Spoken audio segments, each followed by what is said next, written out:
Hello, and thank you for joining us for today's session, Accessing Capital, Amplifying Knowledge to Amplify Representation. My name is Daniel Enzueto, and I'm happy to welcome you to today's session.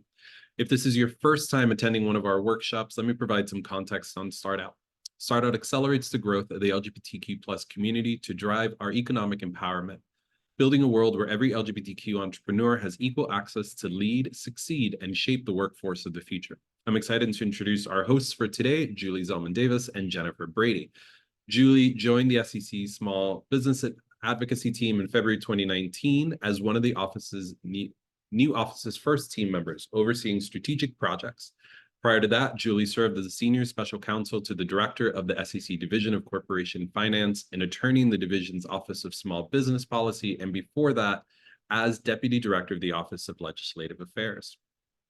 Jennifer joined the SEC Small Business Advocacy team in February 2024 as a detailee from the SEC's Boston Regional Office.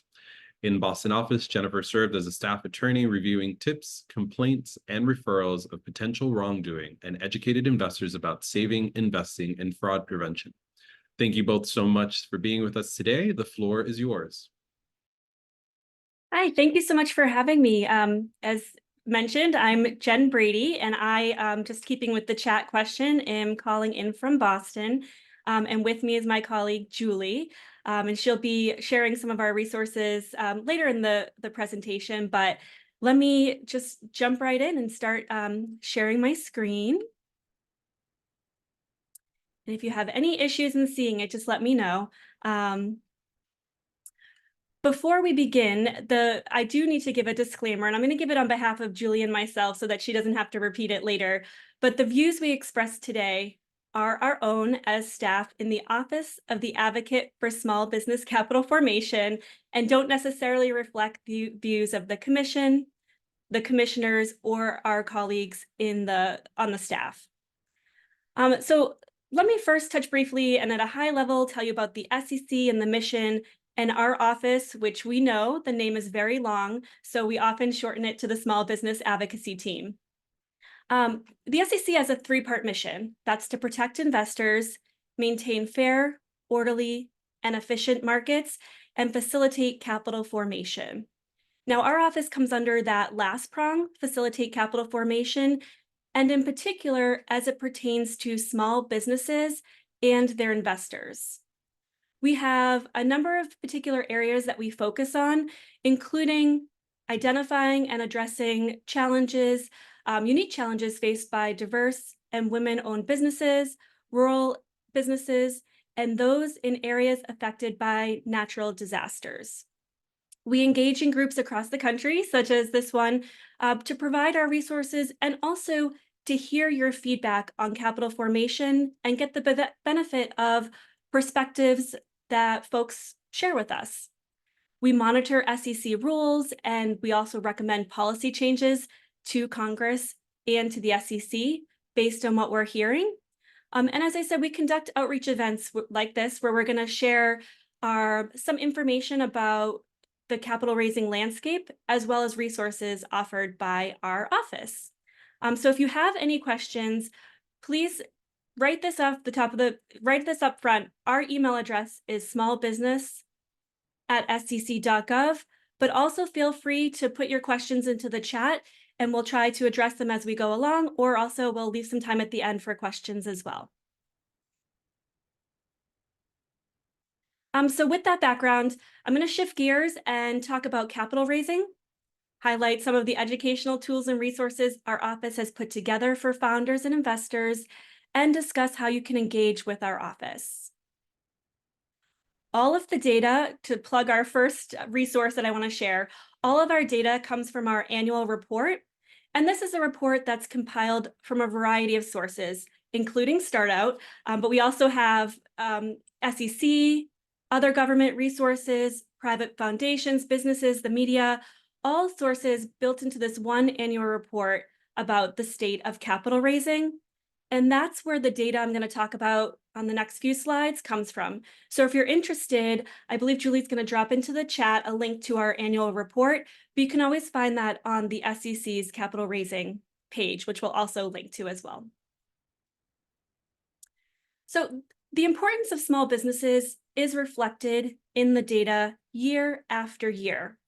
Over 43.5% of US GDP, so almost half of everything the economy produced in 2022, was attributable to small businesses, as were 63% of net new jobs. And that 63% is looking from 1995 to 2021. However, an increasing percentage of small businesses continue to experience financial challenges. And this is a consistent theme we hear across the board from all early founders, this idea that they are increasingly facing financial challenges. So, where do small and emerging businesses turn for capital when facing these challenges? Personal funds, cash reserves, these are a large portion, as you can see, 53% for each. Also, there's some who access grants and donations, 18%. Businesses will also turn to external financing, so 42% of the time, to raise capital, and this means not personal funds or cash reserves. But of those small businesses, of that 42% that sought external financing, only 8% come through equity investments. Something else that's not on this slide, but I find an interesting fact, when it comes to personal funds, businesses with 4 or fewer employees are more likely to use personal savings compared to small businesses with more than 20 employees.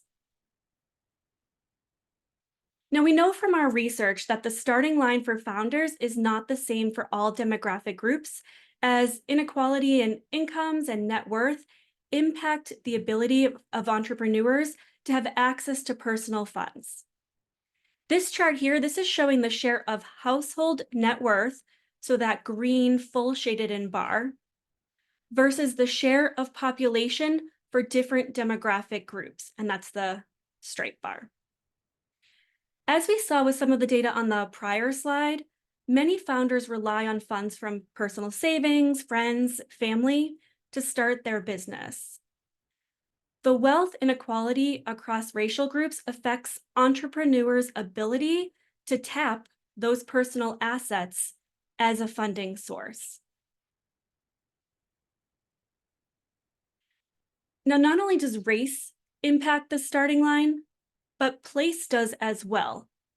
We know there are challenges facing rural businesses and those outside the traditional capital raising hubs, where compared to their impact on the economy, their share of capital raised is far below that.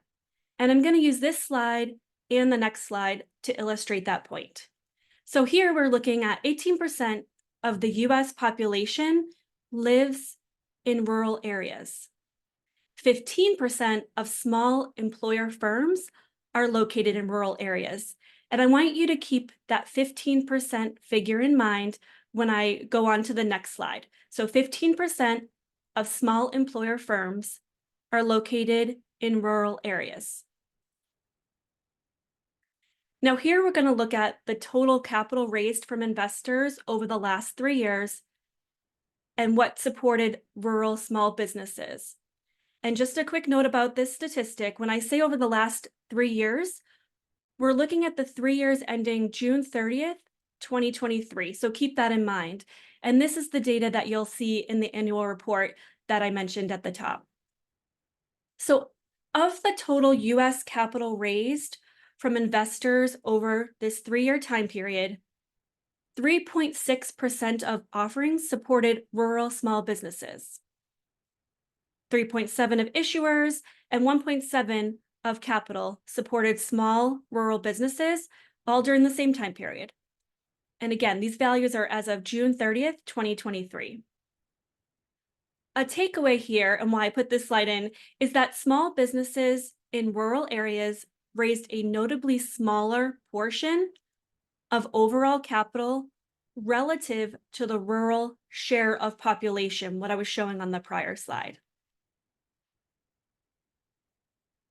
Now, our annual report also presents data showing LGBTQ plus founders report challenges raising capital as well.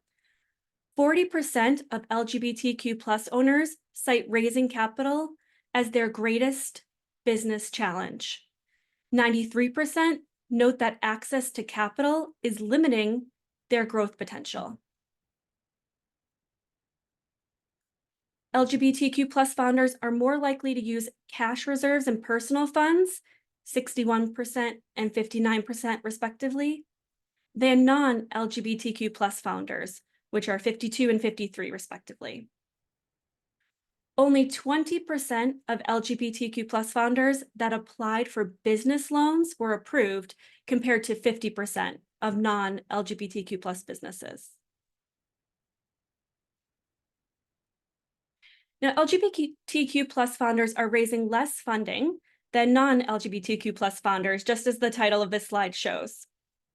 0.5% of venture capital was raised by LGBTQ plus founders, and 16% less funding is raised by LGBTQ plus founders as compared to the average founder.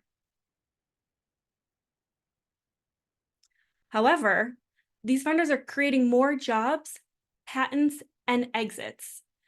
36% more jobs, 114% more patents, 44% more exits. The research shows that investors want opportunities to invest in LGBTQ plus equity and inclusion, and the slide here is showing the stats. 45% of all US investors want these opportunities. 86% of LGBTQ plus investors and 76% of investors with an LGBTQ plus household member want opportunities to invest in LGBTQ plus equity and inclusion.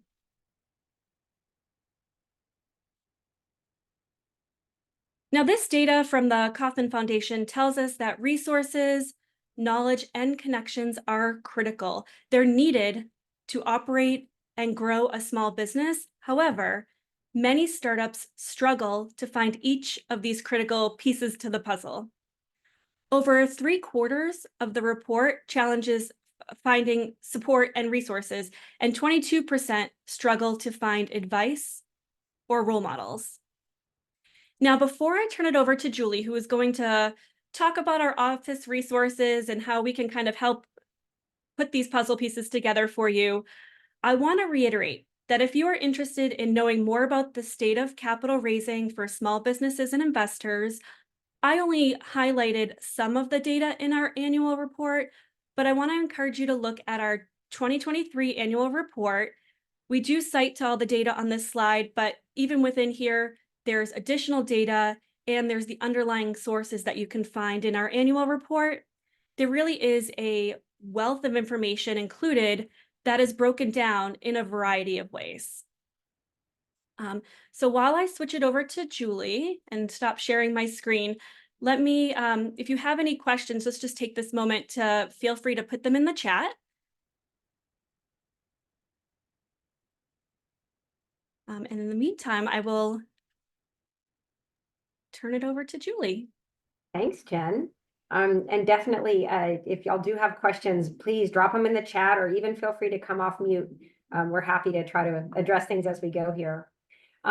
So, you've joined a webinar Zoom with folks from the Securities and Exchange Commission. So presumably you're somewhat interested in potentially maybe raising capital from investors at some point. And so, as Jen pointed out, only 8% of small businesses that even seek external financing end up, or, are looking for equity investment. But you've joined the call, and, we wanted to make sure that you realize that there are resources for those who are interested in raising capital from investors. So I see that someone's asked a question, whether the report specifies why LGBTQ plus folks are not raising the same amount. No, unfortunately, the data that we got, a lot of it was from StartOut, which we really appreciate. You guys really do a phenomenal job with your data. There's no rationale given. I mean, we in our office, one of the things that we look at is diverse-owned businesses, women-owned businesses, LGBTQ plus, disabled-owned businesses, and across the board, we see pattern matching as a persistent issue. There's a lot of concentration of, within networks being a common issue. I can't say the data pointed to that specifically here, but it is something that, we kind of assume is going on where, there's often a consistent issue of just networks and not being tapped in the right place, or perhaps, an implicit bias, et cetera. So that's one of the, potential reasons. But yes, if anyone does have access to data on the reasons, we welcome that. And that would definitely be something we'd want to include in our next annual report. So anyway, as I was mentioning, you joined a session with the SEC. And, one of the things that we hear when we go out and about and engage with folks is, oh, I just, sold an LLC membership to a couple friends. That's not a security. I don't need to worry about the SEC. But you do. And so this happens a lot. We hear from lawyers, we hear from investors, we hear from entrepreneurs who didn't realize necessarily that maybe something they were doing did trigger the securities laws. And they say, oh, I wish I had known, because then, let's say you just, oh, I just, gave a, a little bit of equity in my company to a friend or family. But then maybe down the road, another investor wants to come in, say an angel investor or venture capital investor, and they say, oh, well, let's look at your cap table. We need to know that you've complied with the securities laws so far. And that's when it starts to become quite messy. So just really encourage folks. I'm gonna show some resources that we have on our website to just with some basic information about securities laws. And just really encourage folks to educate yourself and take a look and email us with any questions, because it's much easier to do it right the first time than to go back and have to clean stuff up. So with that, I'm going to share my screen and show off some of our resources. Let me just make sure I can still see you. Okay, hopefully you can see that. So this is our SEC website. In fact, I'll show you how to get there. Maybe Jen can drop the main link in the chat. But if you just go to sec.gov, it's under the education tab for small business capital raising. And we've got a whole bunch of resources that we've tried to take existing SEC resources. And I've worked at the SEC for a long time. And I'll just be frank, a lot of the information that securities lawyers and professionals put out is kind of unintelligible. It's quite dense and complex. So we've really tried to break it down and make it more accessible for folks who aren't lawyers, your entrepreneurs, or maybe even folks who are lawyers but specialize in other areas. We're trying to break it down to make it a little more accessible. So the first thing I'm going to click on is our funding roadmap. And this goes to the point that Jen was talking about, where, a lot of folks do this just as a kind of a roadmap through the ways that many small businesses seek to fund themselves. And starting over here on the side where the little car starts, the vast majority start with self-funding. And that may be from revenue from the business that's already coming in, or personal finances. But not everybody has personal finances to put toward their business, or even if they do, they may not want to put it all at risk. So that is a place where folks start, but not everybody has that, luxury. So then moving along, most businesses would then, if they move into looking for external options for funding, they would look for a non-dilutive source of funding. So maybe a loan or a grant, something that you don't have to, or you do have to pay back a loan, but it doesn't dilute your ownership in your company. And so, but as Jen noted in the stats earlier, we've seen data that shows that not everybody can get a loan, and there's lower percentage for a lot of minority and LGBTQ plus loan acceptance rates are lower. So it's not always an option, and even if it is, you may choose to not go that route. So at that point, if you've moved past non-dilutive sources, you may want to look at equity investments. So that's just a little roadmap to show some, and there's links at each point to answer some questions if that piece of it applies to you. So just to show off a couple more of our resources, we have a glossary of terms. We get a lot of feedback on this, that it's helpful. These are just terms that, folks have asked us, what does this mean? or it's a term you might hear a lot, like an accelerator, which I think StartOut would definitely know what that is, or an accredited investor, or for example, earlier I mentioned non-dilutive, so maybe you would look up dilution. What is that? So just be aware that it's here, because the capital raising landscape is filled with jargon, and you'll know a lot of it, and some of it you won't. And if you go to look for something on our glossary, hopefully you'll find what you're looking for. But if you don't, send us an email. The email we put in earlier, almost, I don't know, half the terms in here are ones that we didn't have at first, but that folks reached out and said, hey, I'd really like to know, I'd like you to include this term in your resources. So let us know if there's a term you're looking for and you don't see it. All right. Moving on to my favorite part of our website is this, we call it our navigator tool. And I'd love to make this interactive if folks are willing to come off mute or just pop an answer in the chat. The point of this navigator, I don't know if any of you, when you were kids, or maybe you have kids, you read the Choose Your Own Adventure books, but this navigator asks 8 simple questions about your business. And the idea being, okay, I think I'm interested in potentially raising capital. It's going to ask you 8 questions along the way to help you figure out which pathway might be most applicable for your business. So I'm going to just ask folks the first question, and I'd love to just come off mute, say yes, no, or ask a question about it. Does your business already exist? So do you all want to assume that this business that we're going to talk about either has already been incorporated or has filed documents in a certain state? So if you're in, I think I saw someone was in South Carolina, maybe you've filed with South Carolina. Hi, Linda, go ahead. Hey, yeah, I'll say yes. Yes, okay. I'll play So along. you've already, perfect, thank you. And we have other folks as well, so good. We'll assume you're already set up, incorporated, or whatever your business form is in your state, in that state. So then the next question, have you explored your options for external capital before focusing on raising capital from investors? Because not everyone is, going to start off with raising capital from investors. So this would be like loans, grants. And so I see Jerome says yes.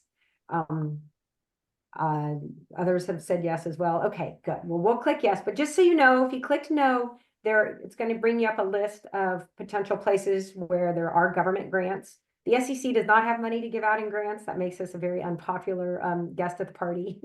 But there are government agencies that do give out grants. So do take a look at that if that's of interest. So but we'll click yes. And we'll move on.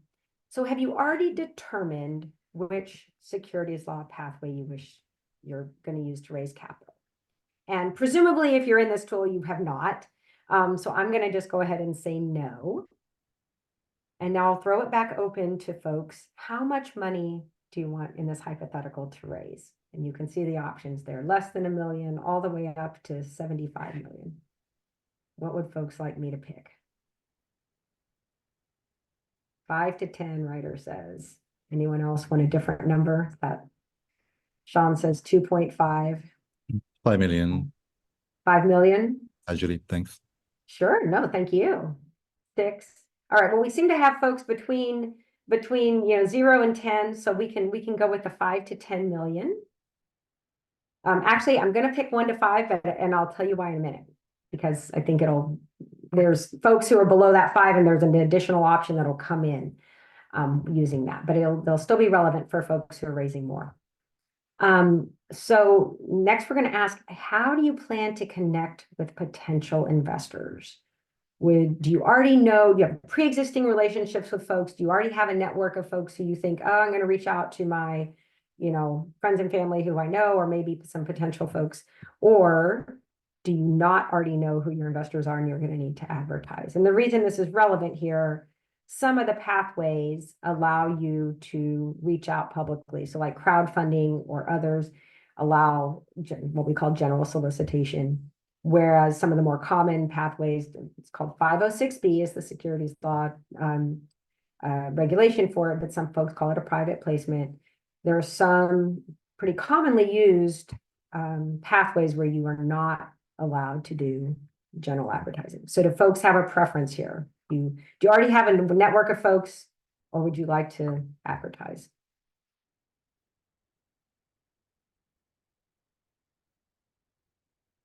Todd says advertise. All right, advertise it is. Okay. We're getting down, we're on 6 of 8. So now where? So I live in Virginia. I'm right on the border of DC and Maryland, and I have family in, all over the country. So I would probably choose my network of folks would be out of state. But maybe you're in, I didn't see anyone from California, I don't think, but some large states like New York, or maybe you have a lot of folks within your state where you're only going to be raising within your state. And this is relevant because, some states allow certain things within their state. And then once you start having multiple states, you may want an exemption or a pathway that allows you to raise from multiple states. So do folks want to advertise? Todd says out of state. Sorry, not advertise, but out of state. Okay, Jerome, you are in Cali. I thought we might have a California person here, but target broadly. So we'll go out of state. Okay. Are all of your investors accredited? And Jen will go into this, what an accredited investor is a little bit more later, but this basically means, are you all over a certain wealth of either income or net worth, all of your investors? And again, this goes back to something we talked about earlier. Some folks are fortunate enough to maybe live in an area where the net worth is high, or maybe they have the network of, wealthier friends and family, and they can get all accredited investors, and others, maybe you're going to need to solicit folks who are not in that upper income level. So do folks say all accredited, or maybe some who are not in that wealthier category? All accredited? All right, we'll go with that. All right, and these are your results. So what this is pointed to, since you said we want to advertise, these are the most relevant pathways that would work for your business. So then you can click on it. I mentioned crowdfunding earlier. You get some information on regulation crowdfunding. Try to see if maybe that is applicable for you. Or 506C is one, or Regulation 8. Now, these are just the top results for folks who have chosen these, answer the questions the way you did, but it's still going to also offer you up some other options that may be less relevant, but you can still explore.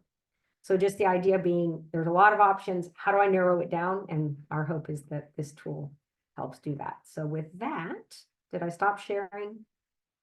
Okay, good. Yep. Are there any questions? I know, and Jen's going to go into some of why we ask some of these questions, and why the navigator asks the questions that it does, but happy to take any questions before we move forward. Quick question, Julie. Thanks very much for your review. Very helpful. My question, I mean, I don't want to hijack this session, so I'll just ask one question. All of the organizations that are listed or recommended, once we click further down the funnel of your website, are they all governmental organization, or also, I'm just making that up for the sake of the conversation, business angels, family office, VCs, and more maybe? Yeah. So because we are a government agency, we cannot put out a list of angel investors or private investors, venture capital investors.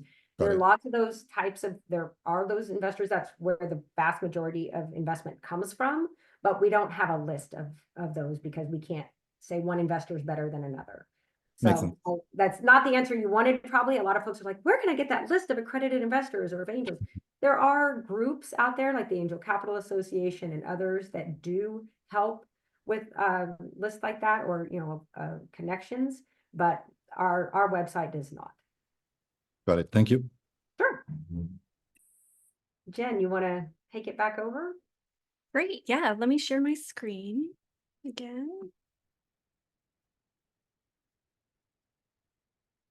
And just as a quick follow-up to that last question, I'll just show the website that would be listed with the additional resources.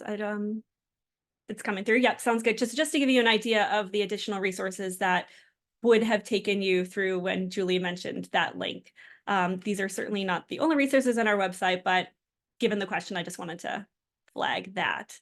So moving back to the presentation or the screen, Julie just talked about navigating your options. Obviously, with the different choices that you make, you're going to get some different results. And when choosing between the 1 and the 5 and the 5 and the 10, I know there was a mix in the chat. The 1 and the 5 kind of gave additional options, which I think is why she was showing that, to show the different ones. But you can certainly go through and just fill out the questions based on your scenario. There is a couple of questions, or there is a question where if you say you already know the funding path that you want to take, it's going to take you to a list of funding paths rather than have you go through the navigator, which is why when Julie mentioned, let's say we're not sure yet, that's kind of the purpose of that tool, is to help you determine which path. But we do have a resource. We do have these resources called building blocks, which Julie briefly touched upon. And these building blocks are the blocks to the path, if you will. And so one of our building blocks is called what pathways are available to raise capital from investors. And these, again, are all available through that capital raising hub that Julie mentioned, and that I also put a link into in the chat. So this resource is gonna address the ways that companies can raise capital. The navigator is going to help you determine which pathways may be of interest. But if you already know the path you plan to choose, or you just want a general overview, this is a good building block to start at. There are different requirements based on how much you can raise, how you can solicit investors, who can invest. So it's important to choose the right pathway for your business. For example, knowing how much you need will help narrow down which pathways may work best for you. And I want to note, I think this is as good a place as any to note that within our resources, so within this building block or within some of the other resources, you're going to see links to supplemental information that pertains to specific topics. So for example, within this what pathways are available to raise capital building block, it's going to talk about accredited investors. It's going to talk about general solicitation. Both are terms that Julie had raised. And there is going to be a separate building block for those topics. So that's why I mentioned it here, because you're going to see references to certain terms of art within those paths that will help you continue along the path. So speaking of which, accredited investors. Jen, Again, can I interrupt just real quick, because Yeah. Todd in the chat had a question Oh, sure. about if there's a difference if you're raising in a safe round versus other financing methods. And it's a great question. And the answer from the SEC's perspective is no. There's a general rule across the board for any type of security that if you're offering or selling a security, and by offering, I mean, that can be even just, starting to solicit potential investors, that you either need to register that offering with the SEC. So like an IPO, which of course, if you're in an early stage startup, you're not going to do an IPO, and that's not where most companies start. So you either need to register with the SEC or have an exemption. And those exemptions are what Jen was just talking about. And if you're doing a safe, like that's still a security, we're pretty agnostic as to the type of security. We're not a merit regulator. We don't say, this one's good, this one's bad. If you're offering a security of any type, you have to comply and find that exemption. So I hope that answers your question. Thank you. And I'm gonna just I'll put up this capital raising hub so you can see where I get those building blocks rather than just kind of show you this image. So this is our small business capital raising hub. Julie had already kind of flagged that. She talked about the glossary of terms and went over the navigate options. The building blocks here is what I'm really focusing on. And when you click on the building blocks, you're gonna see different categories. And the more you look around our website, the more it might make sense why the navigator asks certain questions. So Julie kind of touched upon these preliminary, are you getting ready to raise capital questions? But then we also have early stage capital raising. And that's what I was talking about, the different pathways available to raise capital. So I'll click on this building block just to show you what it looks like. There will be different exempt offering, the rules related to exempt offerings, and depending on your circumstances or depending on the results you get from the navigator, that might help dictate which ones you look at. And then once again, as I mentioned, within these different rules. So within, if you're looking at Rule 506B for private placements, you're going to see it's talking about general solicitation, among other things. And so you can actually click on general solicitation and you will be taken to the glossary to describe that. We also have a building block on general solicitation. And it's very much like our other building blocks. They're meant to be an overview, provide some context, to provide the lingo, but also a general understanding of what the rules are. With this general solicitation, and I'm kind of jumping around from our slides just so I don't confuse Julie, but with this, general solicitation, this is why the navigator was asking, how do you plan, who do you plan to target? How do you plan to advertise? Do you already know the people that you're going to be soliciting this investment to? So some types of general solicitation include newspapers, an unrestricted public website, radio ads, seminars. But some ways to avoid communications viewed as general solicitation, that could be if you have a pre-existing relationship formed prior to the start of the offering. So this building block on general solicitation, this is going to give you an overview of the rules. And if you're not sure whether this applies, that's where the navigator and those pathways are going to kind of help lead you to determine which steps you have to look into further. So let me just take this off the screen. So we talked about pathways. And then we started to talk about accredited investors. Once again, there's a building block for accredited investors.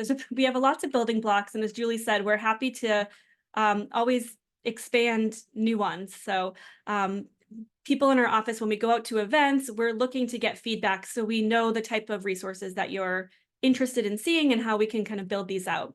But turning to accredited investors, the reason why the navigator asks you about your investors is because another important part of the capital raising plan that the navigator questions are getting to is who your potential investors are and whether they're accredited investors.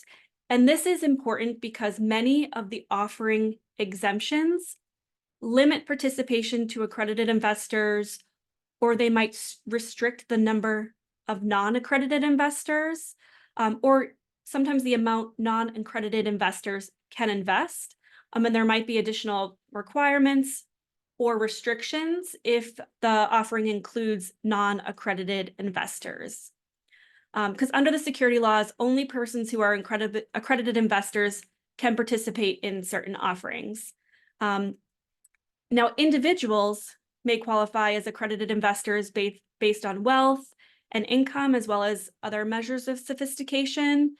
Entities could also qualify based on investments, assets, or the type of company. But once again, I'll just pull up the building block for this, just so you can see, because you don't need to memorize the definition, but or anything that I'm saying here. Here we go. There's going to be a building block on there for you. This is going, as I said, there's financial criteria based on wealth and income thresholds, certain measures of sophistication, or as this page is calling, professional criteria. And then there's also ways that entities can qualify as accredited. Those owning investments in excess of 5 million, certain investment advisors, certain financial entities.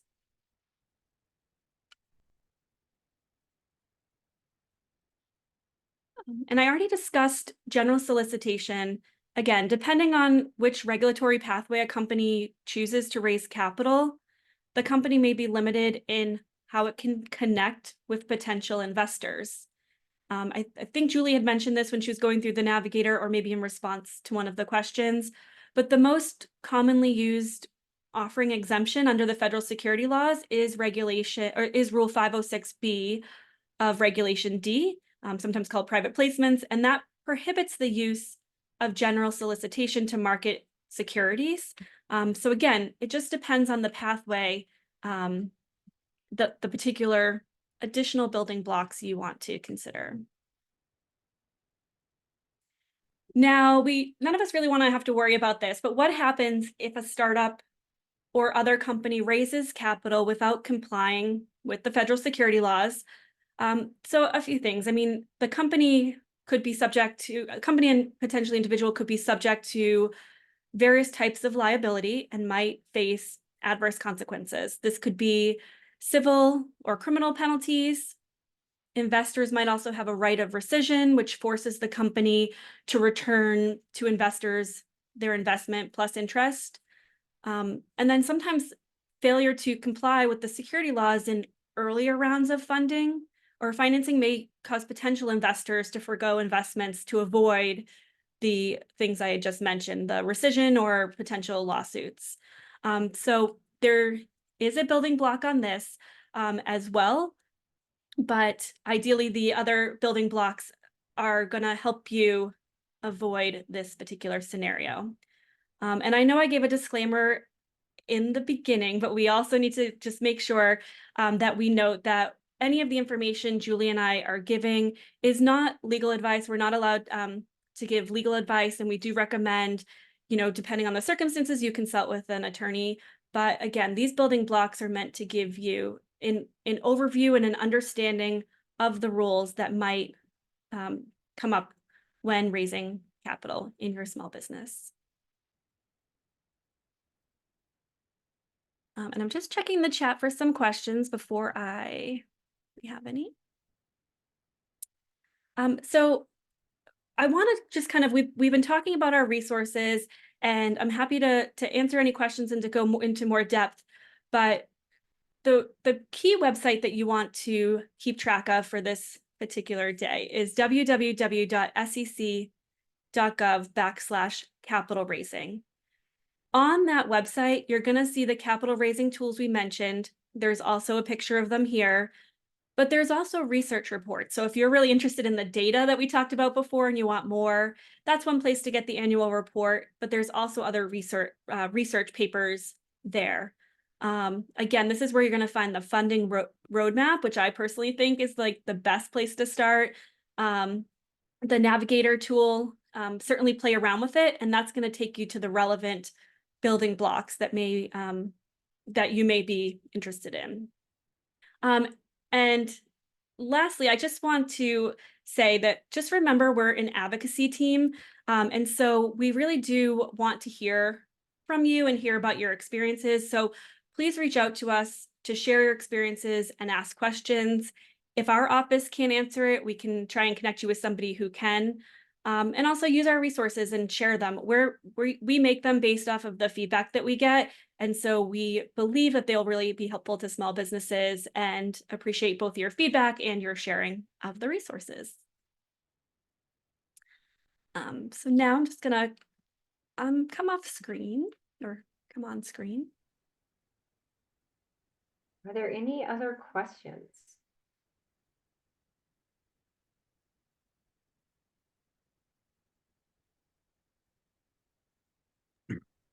I think that's just a sign of a really well done presentation. This was No incredibly. doubt. That, or it's the Yeah, securities yeah. laws, which kind of leaves everybody a little bit.